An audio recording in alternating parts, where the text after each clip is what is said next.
안녕하세요. 저는 30대 초반의 남성입니다. 20대 중반의 사회초년생이 되어 졸업 후 10년 만에 중학교 동창인 연재를 만났습니다. 시간이 지나면 산도 변한다고 하지만 그 친구는 예전의 모습 그대로였습니다. 중학교 시절 저를 놀린 연재는 여전히 그대로였고 10년 동안 한 번도 연락을 주고받은 적이 없었지만 만난 순간 마치 엊그제 뵌 사람처럼 친근하게 다가왔습니다. 예전 추억 때문인지 마치 오랫동안 알고 지냈던 것 같아서 편안했습니다. 중학교 때 우리는 철없고 많이 싸웠지만 그날 제 짝꿍과 지난 추억을 떠올리며 오랫동안 얘기를 나누었습니다. 그때엔 연재가 왈가닥했던 모양이 기억났지만 나이가 들고 어른이 된 연재는 매력적이고 성숙했습니다. 저는 연재를 더 잘 알고 싶어졌고 그 이후로 서로 만나 연락을 주고받으며 소식을 나누곤 했습니다. 얼마 후 연재가 갑자기 마음을 털어놓았습니다.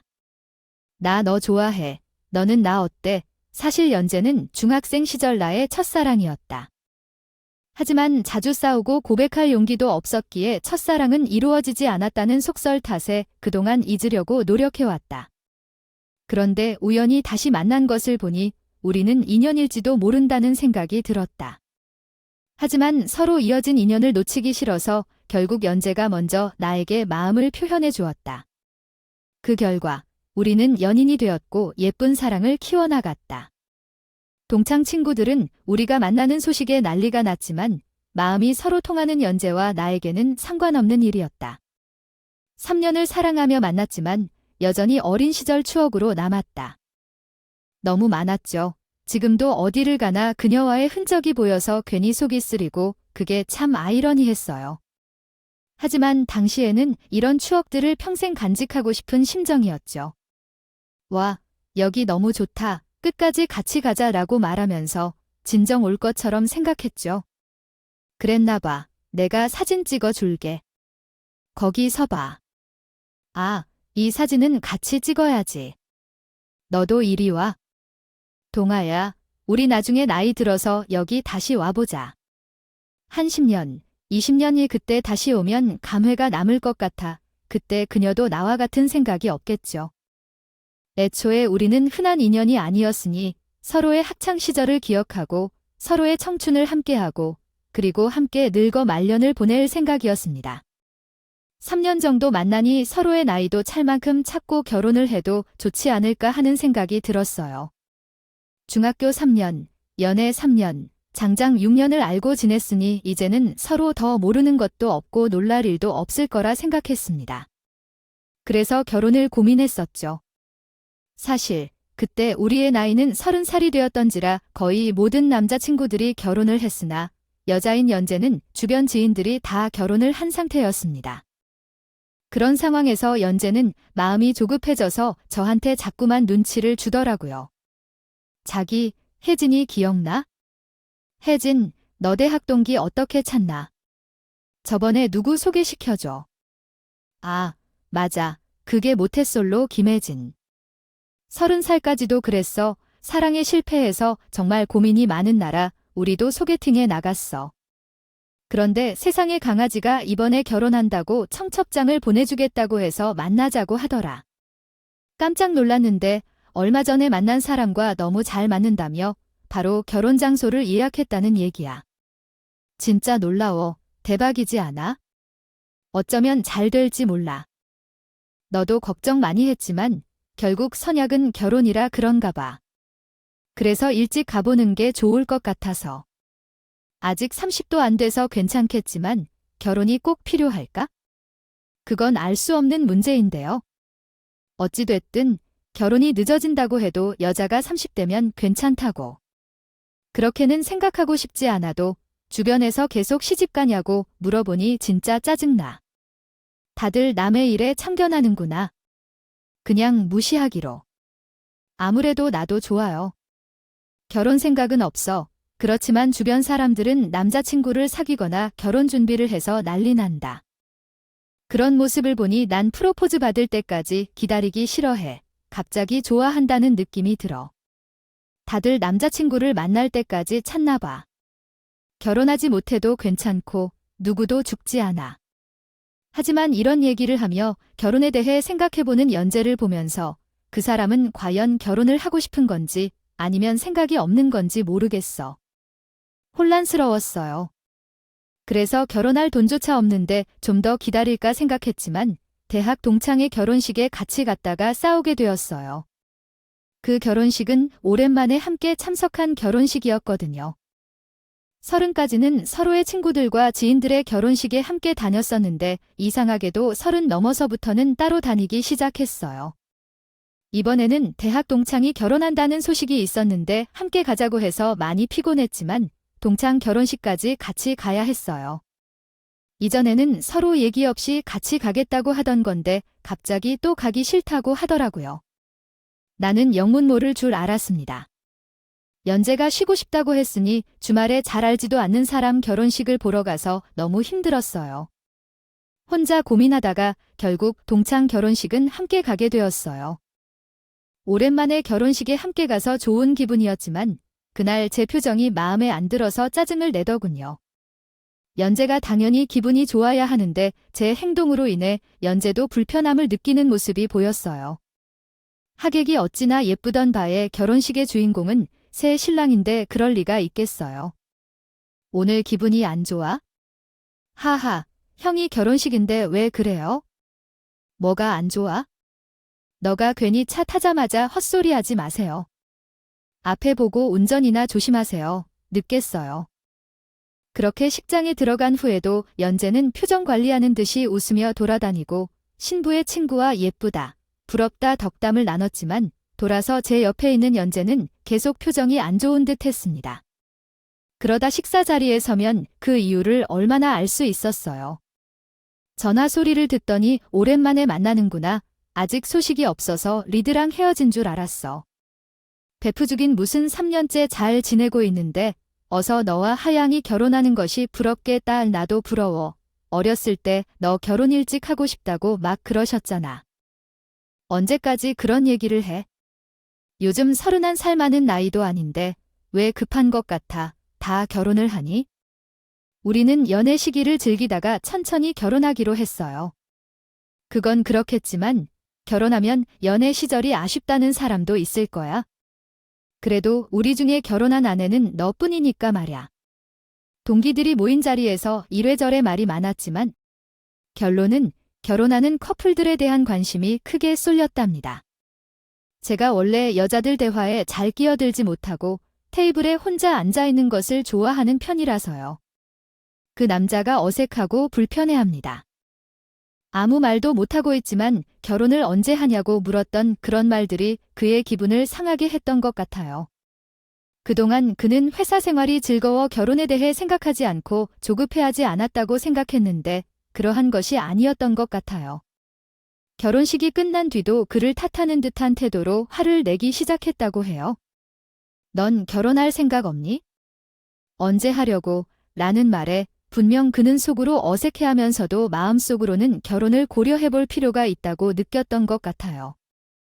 결혼이 불안해하는 그에게 그를 위로하고 싶었던 것일 텐데 그러한 얘기를 하다니 마음속으로는 그를 지키고 싶어하는 그런 생각이 들었을 것 같아요.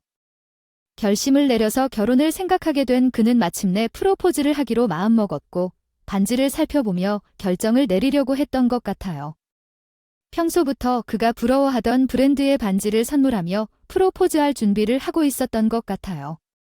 결혼은 결코 쉬운 결정이 아니라는 것을 다시 한번 느꼈습니다.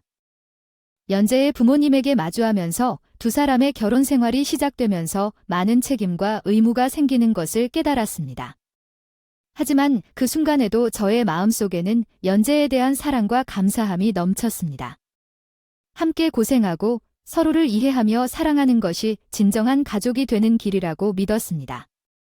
곧 다가올 결혼식을 기다리며 연재와 함께할 미래에 대한 꿈을 이어가고 싶었습니다.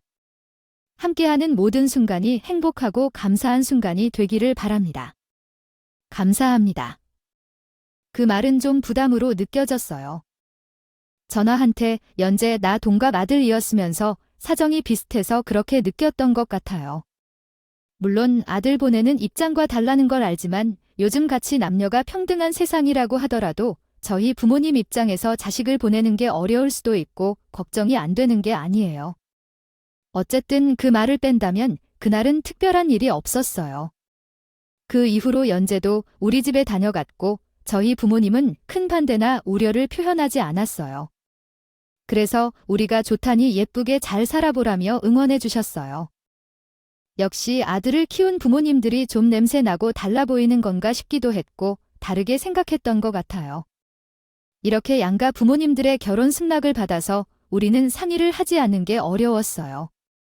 처가 가족은 가게를 운영하고 우리 부모님은 아직도 일을 하고 계셔서 자주 만나서 결정할 시간이 부족했거든요. 어려운 상황을 만들기 싫었고 부모님들이 욕심이 없어서 예물 예단 차례까지 우리가 원하는 대로 주고 싶었는데 기계적인 부분은 우리가 정리해서 상의하는 게 좋을 것 같았어요. 다른 것은 다 괜찮아도 가장 걱정되는 부분은 당연히 신혼집 문제였어요. 사실 결혼을 확신을 못 가졌던 이유 중에 그게 제일 큰 이유였거든요. 크게 거나어요. 매년 가격은 오르고 있지만 우리 월급은 그대로인데 몇 년도 안 된 사회초년생인데도 아끼는데도 돈이 많이 모여 있지 않았어요. 결혼 준비를 위해 서로 통장을 열기로 결정했어요. 연재는 취업이 늦어 우리 회사에서 디자이너로 일하고 있는데 연봉은 그렇게 높지 않아요.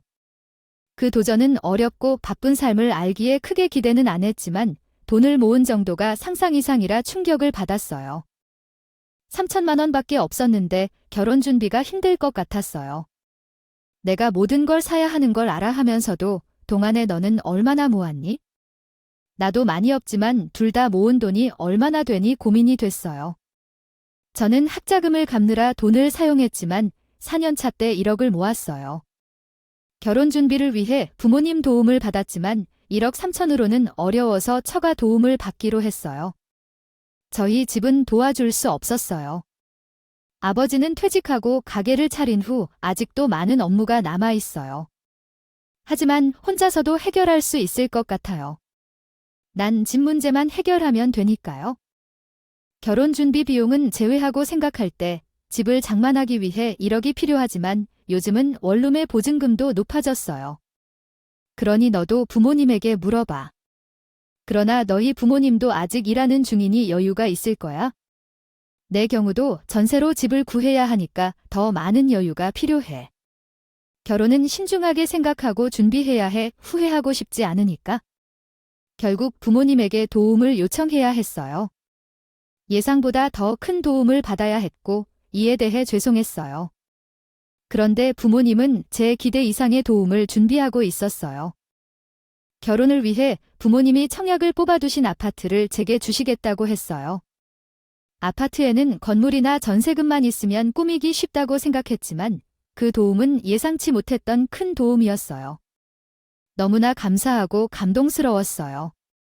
제가 다이어리에 적었던 내용 중 한 부분입니다.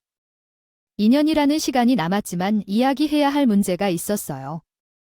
그때까지 집이 완공되어야 했는데 이는 대출을 받아야 한다는 의미였습니다. 그러나 대출 이자가 부담스러울 뿐만 아니라 우리 부모님도 바빠서 집에서 함께 사는 일도 거의 없을 것으로 예상됩니다. 그래서 나는 연재와 한번 상의해보라고 제안해 보았습니다. 그때 내가 너무 기뻐서 다른 고민이 없었던 것 같습니다. 하지만 연재의 입장은 다르게 느껴졌습니다. 그녀는 안 된다며 반발했습니다. 거기서 내가 어떻게 시댁에서 살 수 있겠어요? 우리 부모님은 솔직한 의도가 있는 게 아니라 그저 2년 동안 돈을 모아 나가라는 말일 것이라고 생각합니다. 그건 우리가 스스로 행동해야 할 문제이고 내가 시댁에 어떻게 살 수 있습니까? 결론적으로 연재는 매우 반대 의견을 표했고 우리 부모님과 제게는 다른 해결책을 찾아야 했습니다. 혹 우리가 부과해 주신 연습장이 이해가 잘못되었거나 생각과는 달랐을 수도 있습니다. 옷 입고 살기 때문에 정말로 수시로 마주칠 일도 없을 것 같아요. 한 집에서 살면서 불편한 점이 어딨어요? 이 정도면 어떻게 도와줄 수 있는 게 불편한 거죠. 도와주기로 했으면 처음부터 끝까지 도와주셔야죠. 왜 2년 동안 들어와서 살았던 걸 이젠 그만둘 생각을 하시는 거지요? 혹시 나이가 10살이라도 하지 않으려 할 것 같아 이게 시집살이라는 것에 대해 말씀하시는 건 아니겠죠? 시집살이를 하게 된다면 모두 이해할 건데 왜 그렇게 안 좋아하시는 거죠? 사실 용기가 안 나면 원룸에 살아도 괜찮아요. 시집살이는 어렵다고 하는데 시댁에 살면 며느리 입장으로 어렵다는 것을 아실 수 없나 봐요. 저희 부모님이 시집살이를 원하는 것도 아니겠고 오히려 바쁘셔서 볼 시간도 없으실 텐데 왜 그렇게 반대하시는지 이해가 안 가는데요. 다른 시각에서 생각해 보세요. 저도 연재분의 말을 듣고 무리인 것 같아서 원룸 생활에 도전해 봤습니다. 악의적인 생각도 없고 원룸에서 2년만 버티고 나면 좋은 집에 들어가서 살 수도 있지 않을까 했어요. 1억 원 정도로 원룸 전세를 구할 수 있을 것 같아서 상황에 맞지 않을 거라고 생각되지 않았어요. 그래도 이제 와서 다시 생각을 하면서요. 그렇다고 말한 거예요? 내가 말한 대로 원룸에 들어가자고요. 왜냐하면 진짜로 내가 쪽팔려 죽는 걸 보고 싶어서 그래요. 왜 쪽팔려 하는 거야? 잠깐 살아보는 것이 뭐가 어때? 주변 친구들 중에 원룸에서 시작하는 사람을 본 적 있어? 우리 동창 중에 하영이 결혼식을 가서 못 들었다면 브랜드 아파트에 들어간 임원이 자랑한 이야기를 들었을 거야. 하지만 우리가 원룸에서 시작한다고 하면 사람들이 얼마나 우리를 한심하게 생각할까? 남들이 무엇을 생각하는지 중요한가? 우리 나이에 집을 사서 시작하는 것이 더 중요하지 않니? 결혼을 조금 미룰까? 아파트에 입주하기 2년도 남지 않았는데 천천히 준비해서 결혼하면 어때? 너 때문에 지금까지 제대로 연애를 못한 거야. 너무 여자 마음을 모르니까. 나는 프러포즈를 성공적으로 준비했는데 지금서야 2년 뒤에 결혼한다고 하면 어떻게 생각할까? 결혼은 그리 미루면 안 돼. 어쨌든 우리는 신혼집으로 원룸을 생각해보자. 결혼을 미뤄두는 것은 싫지만 원룸에서 시작하는 것도 싫어. 정말 어떻게 해야 할지 머리가 아프다. 결혼 준비가 어려워도 얼마나 걱정하고 무리를 해야 할까요? 알겠습니다. 이야기를 한번 직접 번역해 보겠습니다.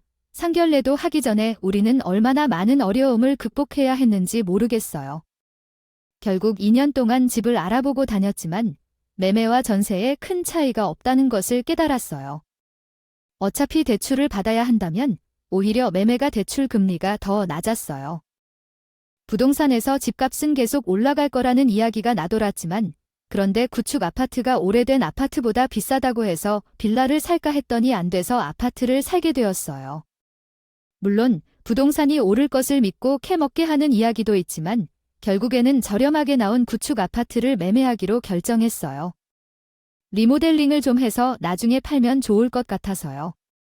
연재 아파트는 브랜드 아파트가 아니라 아쉬웠지만 최선의 선택이었다고 생각해요. 대출금은 엄청 장난 아니었지만 결혼을 앞두고 더 이상 문제를 일으키고 싶지 않았어요. 그래서 연재가 제가 대출받지 않은 집을 공동 소유하자고 제안했어요. 결혼은 부부 공동 이자나 대출금을 함께 갚아야 하고 공동 명의를 하게 되면 어려움이 많아져요. 결혼 준비도 어렵고 결혼 후에도 문제가 생기기 마련인데 다행히도 무사히 해결할 수 있었습니다. 하지만 결혼 후 예상과 다르게 행복하지 않았어요. 결혼한 지 얼마 되지 않아 남편이 이직을 권유했어요. 더 많이 벌고 싶다는데 이직을 하면 더 바빠질 것 같아 어려웠어요. 이직할 때 돈을 벌어서 대출금을 갚으려는 아내의 말에 결국 이직을 결심했죠. 예상대로 업무가 바빠지고 출장도 잦아져서 힘들었어요. 결혼 생활은 어렵고 다음에 결혼 생활을 하면 좀 더 신중해야겠어요. 아내가 말했던 것처럼 대출금을 빨리 갚는 것이 좋을 것 같았지만 제게도 참아야 할 때가 있다고 생각했습니다. 또한 제 커리어에도 좋은 일이 없다는 것이 현실이었습니다. 그런데 그 사이에 아내가 갑자기 퇴사를 결정했다는 소식을 들었을 때 정말 당황스러웠습니다. 아내와 함께 대출금을 갚기로 약속했던 것을 생각하면서 이 결정은 이유를 알 수 없었습니다. 하지만 아내가 너무 힘들어서 더 이상 버틸 수 없다고 말하자 저도 처음에는 반대했지만 결국 아내를 이해해 주어야 했습니다. 아내가 아프다는 것을 보고 어떻게든 해야겠다는 생각이 들었습니다. 서로 이해해 주어야 한다는 것을 깨달은 저는 아내의 퇴직을 지지하고 제가 더 알아주어야 한다고 느낀 마음이었습니다. 판 장모님과의 관계도 적극적으로 맘먹음 속에서 자주 마주치게 되었고 인사를 하는 것만으로도 짜릿한 순간을 느꼈습니다. 그러나 이러한 상황에서도 집안일과 장모님을 돌봐야 하는 책임을 안고 살아가야 했습니다. 야근으로 피로를 한 몸에 안고 돌아오는 그 시간이 가장 기대되었지만 집에 장모님과 나란히 계시다 보니 마음이 편하지 못했습니다. 그에도 불구하고 장모님을 존중하고 배려해야 한다는 생각으로 어쩔 수 없이 함께 지내야 했던 것이 현실입니다. 장모님이 집으로 돌아가지 않고 자신이 좋아하는 드라마가 끝날 때까지 머물러 있어서 나는 TV를 볼 수 없었고 주방에 앉아 맥주를 마시면서 핸드폰을 보려고 해도 항상 지적을 받았습니다. 그래서 어느 날 술을 마시고 있는 것 같다는 지적을 받았을 때 정말 이기적을 참을 수가 없어졌습니다. 정말로 맥주 한 캔 마시는 것뿐인데 왜 그런 식으로 계속 까지시는지 이해할 수 없었습니다. 맥주 마시는 것은 멋있지도 않고 건강에도 좋지 않다고 생각했지만 장모님의 잔소리에 한계를 느껴 방으로 피하고 싶어졌습니다. 하지만 불편한 점은 내가 빨리 돌아가지 않는다는 것이 아니라 장모님이 내가 뭘 하든 하면 안 된다는 점이었습니다. 이런 상황에서 어떻게 휴식을 취할 수 있을까요? 정말 답답하고 속상했습니다. 그런 이야기를 안 해도 괜찮아. 그럼 잔소리라도 하지 말아줄게. 왜 그걸 잔소리라고 하는 거야? 그게 다 맞는 말이잖아. 그럼 어른 앞에서 핸드폰 하고 있는 것이 더 좋아 보일까? 부탁해도 말이 통하지 않는 아내 때문에 나는 더는 말을 꺼내지 않았어. 내가 참아야겠구나 생각했지? 하지만 결혼 생활이 이런 건지 정신적으로 너무 지치고 착잡했어. 그래도 아직 결혼한 지 얼마 안 돼서 적응하면 괜찮아질 거라는 생각으로 참았어. 그렇지만 결혼 2년 차가 되던 해 아내가 돈 문제를 말했어. 장사하는 장인어른 가게 문제로 돈이 필요하다는 거였어. 그동안은 버티셨는데 코로나로 어려워졌다고 했어. 나도 도와주고 싶었지만 크게 도와줄 여력은 없었어. 대출금 때문에 다른 대출을 받을 수도 없고 아내는 무집 상태라 다른 방법도 없었어. 어떻게 돈을 도와줄 거야 했는데 아내가 집을 팔자는 거야? 여기 집 가격이 2배나 올랐다는 걸 알지? 지금 팔면 이익일 거야. 그래서 시세 차익으로 아빠 좀 도와주자라고 했어. 그 정도는 도와줄 수 있잖아. 그런데 그것이 3층 이상이라면 돈으로는 집을 살 수 없어서 빌라에 가도 괜찮다고요. 어차피 반년 후에는 우리가 신축 아파트에 들어갈 수 있을 거라고 생각해요. 시어머님이 해주신다고 했잖아요. 그러니까 그 사이에 몇 달 동안만 우리 집에 가서 지내면 돼요. 지금도 엄마가 왔다 갔다 하면서 쉬고 계신데 불편한 거 있겠어요? 다른 부분은 그냥 상관없고 그 말은 정말 이해할 수 없었어요. 우리 부모님이 들어와 살라고 할 때는 시집살이 시키려 하더니 이제 와서 저도 처가살이를 하라고 해요. 아무리 사위 며느리 다른 건 몰라도 늘 자기 입장에서만 생각하는 아내의 태도가 싫었어요. 또 우리가 집도 스스로 샀으니 받을 생각은 없었는데 무슨 소리를 하는 건지 기가 막혀요. 저는 부모님한테 아파트 안 받을 거고 팔 생각도 없어요. 그 돈을 빌려주면 돌려받지도 못할 것 같은데 정말 어떻게 이런 상황에서 우리 가족을 더 알아주지 못하는지 모르겠어요. 당신은 너무 심한 것 같아. 이런 상황에서 가족을 버리다니요. 아버지가 이랬던 것들을 생각해보면 이런 상황이 되지 않았을 텐데. 어디서 식구들을 찾을 수 있을까요? 저보다 강한 힘을 가지고 있다. 저는 2번째 주택을 하지 못할 것이라는 사실을 받아들이며 싸움이 발생하지만 결국 해외 출장으로 인한 마찰로 인해 화해할 수 없었습니다. 한 달 내내 해외 출장 중인 동안 아내는 나를 떠나가는 것이 아쉽지도 않다고 생각해서 나를 전혀 보지 않았습니다. 이런 상황에서 현실적으로 도울 수 있는 방법이 없다는 것을 깨닫고 아내에게 돌아가서 문제를 해결할 것을 제안했지만 그녀는 아무런 연락도 취하거나 돌아오지 않았습니다. 그래서 두 사람은 한 달간 연락이 끊겨 있는 상태로 살았고 집에 돌아갔을 때 현관문 비밀번호가 변경되어 있어서 당황스러웠습니다. 아내가 화가 나서 비밀번호를 변경했을 것이라고 생각하고 전화를 했지만 여전히 연락이 닿지 않았습니다. 그래서 초인종을 누르자 집안에서 생소한 사람이 등장했습니다. 나 무설레어라는 직장 내 집에서 그룹을 바라보세요. 네, 여기 살 사람인데, 여기 집주인을 찾으세요. 저희 일주일 전에 이사 왔어요. 이 설을 들어왔다고 하셨어요? 네, 금매로 나와서 싸게 산 거예요. 근데 전 집주인이랑 어떤 관계세요? 내가 사서라는 말이 뭐야? 아무것도 이해 못했어요. 한 달 정도 기억이 흐려졌을까 싶어서 여러 번 확인했어요. 그 집은 분명히 내 집이었어요. 현관 타일이나 신발장 등 내가 새로 만졌으니까요. 그 상황이 너무 황당해서 100번씩 안으로 뛰어갔어요. 저 가족으로 나타나니까 아내가 거실에 누워서 웃고 있더라고요. 너 어떻게 찾아와서 알았냐? 집에 가서 사재기 했나 봐. 이게 뭐야?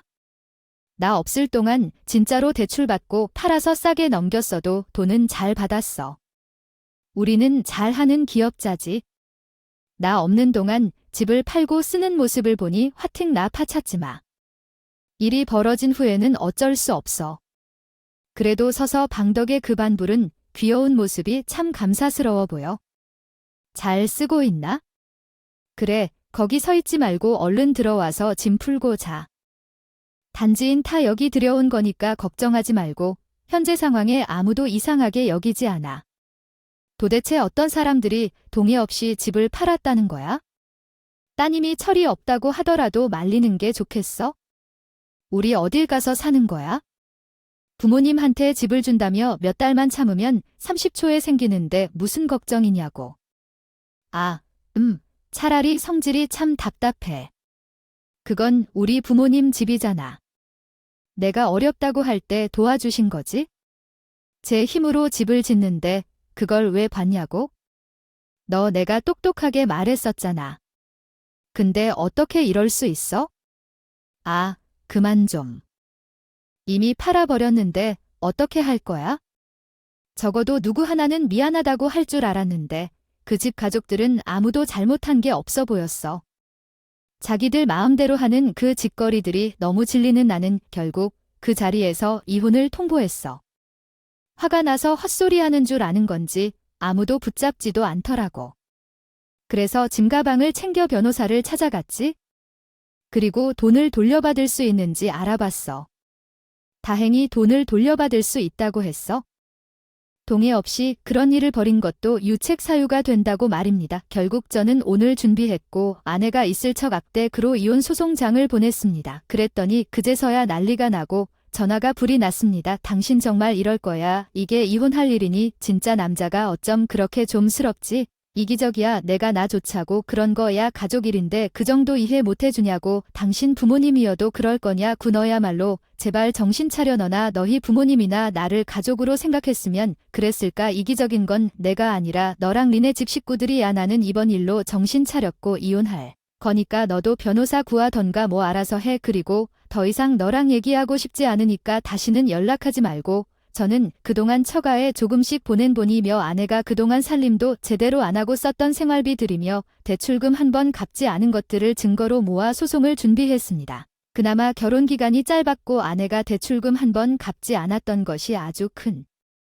도움이 되었네요. 덕분에 저는 거의 모든 돈을 돌려받을 수 있었고 덕분에 큰 어려움 없이 이혼을 할 수 있었습니다. 아내는 받아들일 수 없다며 항소를 하니 많이 난리를 쳤지만 변호사 비용을 생각하면 그러지는 못하겠던 모양이었어요. 그래도 입은 살았는지 저한테 자기 식구들을 길바닥에나 앉으면 단에 탄이라며 악담을 하고 가더라고요.